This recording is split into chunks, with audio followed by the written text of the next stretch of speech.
The Passover. Many of us don't understand what the Passover is and how it relates to being a Christian. In the book of Exodus, the 12th chapter, we have the account of God telling Moses to speak to the children of Israel. And he's doing this specifically. This is after the 9 plagues that have already happened, because God is trying to free his people from bondage. This is going towards the 10th plague. And God tells Moses to tell the children of Israel to bring in a lamb on the 10th day of the month. And you are to inspect the lamb. You're supposed to do all these different things. Make sure it's without spot or blemish. And every house has to have a lamb. And then on the 14th, going from the 13th to the 14th, which is at evening, at twilight, you're to slaughter this lamb. And you're supposed to take the blood of this lamb, and you're supposed to place it on the doorpost of your house. Everybody's supposed to do this. Now, not only do you take the blood of the lamb and you put it on the doorpost, you're also supposed to cook this lamb thoroughly. You're supposed to roast it. You're not supposed to boil it. You're not supposed to do anything else with it. You're supposed to roast it, meaning it's going to be consumed by fire. Fire represents judgment. You're supposed to roast this lamb, and you're supposed to eat it all. You got to roast the whole thing. You're not supposed to take anything out. And the purpose of this is that when God comes through at midnight, he will see the blood of the lamb on your doorpost, and he will pass over your house. He will go past your house. That's what Passover is about. But most of us don't realize that the doorpost is a picture of the letter Tav in Hebrew. And I know a lot of people are like, what's the letter Tav? The letter Tav is the last letter of the Hebrew alphabet. It represents a covenant. But its symbol is the cross. It is. So when the blood is applied to the doorpost, you're actually applying the blood to the cross. And that when God sees the blood of the lamb, the spotless lamb, at the cross, he will pass by you. You won't incur the wrath of God. Because what's going on is God is trying to free his people from the bondage of the Egyptians. And the deal is that if you don't have the blood of the lamb on your doorpost, that your firstborn child will die. God chooses to take the firstborn son because it's going to be a picture of what's going to happen at the cross. That the firstborn son of God is going to give his life as a ransom for us. He's going to pay the price. That he's going to shed his blood on the Tav, on the cross,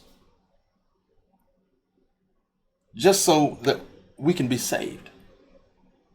So the difference is between the Exodus back then and now. The Exodus was just a foreshadowing of what Christ was going to do at the cross. Christ coming in the flesh, allowing his body to be beaten, to be bruised. The very punishment that we deserved, he took on. Someone innocent had to die for our sins to be forgiven. Not only to be forgiven, for us to be set free.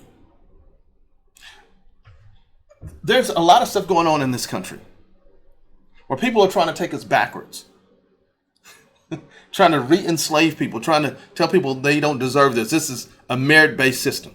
Salvation isn't merit-based. It is not. Salvation is based upon one fact. It's the shed blood of Christ. Christ dies on the cross as our Passover lamb. And some of you still are like, that doesn't make any sense because we're not Jewish. Later on, Paul calls Christ our Passover lamb. And most of us just stop at the Passover. And we commemorate it every year in memoriam. We'll have a memorial for Christ's death. Like he's still dead. But there are 3 festivals that go together with this Passover. If you read Exodus 12, it talks about the Passover, then it talks about the Feast of Unleavened Bread. And we we always assume that this is just because the children of Israel had to leave the place quickly. They couldn't add the sourdough starter so the bread could rise. The Feast of Unleavened Bread represents how many days in the grave Christ will be there before he rises. That's what it gets at. It's 3 days and 3 nights. If you don't add sourdough to your mixture, or baking powder, or something, another additive, if you don't add anything to it, it takes 3 days and 3 nights. That represents Christ being in the grave. But on that third day,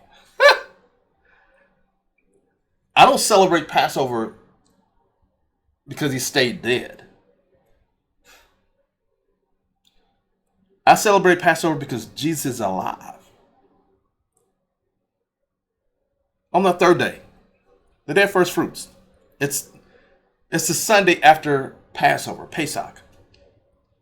That's when the high priest takes the first ripened grains and offers it to God. All these 3 festivals are together. Passover, Feast of Unleavened Bread, and the day of first fruits. That's why we celebrate Passover. We celebrate Passover every time we take communion. We do.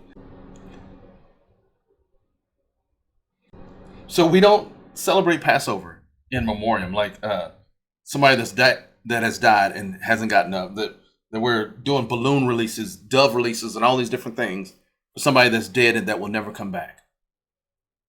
We celebrate Passover because Jesus got up from the grave on that Sunday morning.